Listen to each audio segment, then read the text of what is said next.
Now, to balance the scale, I'd like to talk about some things that bring us together. Things that point out our similarities instead of our differences. Because that's all you ever hear about in this country is our differences. That's all the media and the politicians are ever talking about, the things that separate us, things that make us different from one another. That's the way the ruling class operates in any society. They try to divide the rest of the people. They keep the lower and the middle classes fighting with each other so that they, the rich, can run off with all the fucking money. Fairly simple thing, happens to work. You know, anything different, that's what they're going to talk about. Race, religion, ethnic and national background, jobs, income, education, social status, sexuality, anything you can do, keep us fighting with each other so that they can keep going to the bank. You know how I describe the economic and social classes in this country? The upper class keeps all of the money, pays none of the taxes. The middle class pays all of the taxes, does all of the work. The poor are there just to scare the shit out of the middle class. Keep them showing up at those jobs.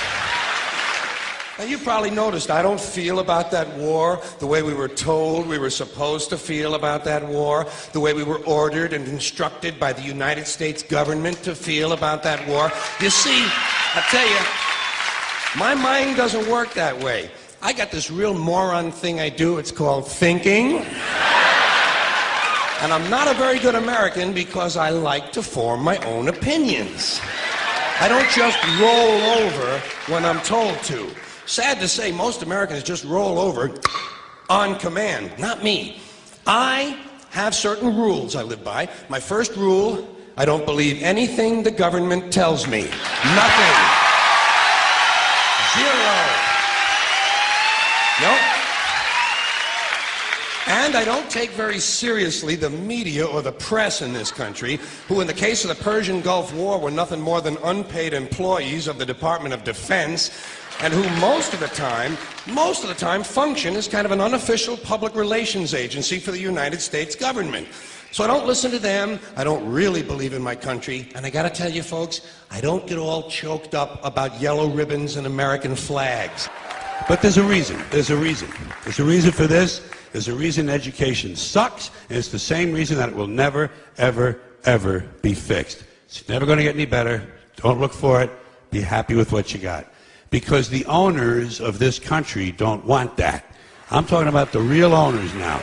The real owners, the big wealthy business interests that control things and make all the important decisions. Forget the politicians. The politicians are put there to give you the idea that you have freedom of choice. You don't. You have no choice. You have owners. They own you. They own everything. They own all the important land. They own and control the corporations. They've long since bought and paid for the Senate, the Congress, the state houses, the city halls. They got the judges in their back pockets. And they own all the big media companies, so they control just about all of the news and information you get to hear. They got you by the balls. They spend billions of dollars every year lobbying to get what they want. Well, we know what they want. They want more for themselves and less for everybody else. But I'll tell you what they don't want. They don't want a population of citizens capable of critical thinking. They don't want well-informed, well-educated people capable of critical thinking. They're not interested in that. That doesn't help them. That's against their interest. That's right. They don't want people who are smart enough to sit around the kitchen table and figure out how badly they're getting fucked by a system that threw them overboard 30 fucking years ago. They don't want that. You know what they want? They want obedient workers. Obedient workers. People who are just smart enough to run the machines and do the paperwork, and just dumb enough to passively accept all these increasingly shittier jobs with the lower pay, the longer hours, the reduced benefits, the end of overtime, and the vanishing pension that disappears the minute you go to collect it. And now they're coming for your Social Security money. They want your fucking retirement money. They want it back so they can give it to their criminal friends on Wall Street. And you know something? They'll get it. They'll get it all from you sooner or later, because they own this fucking place. It's a big club, and you ain't in it. You and I are not in the big club.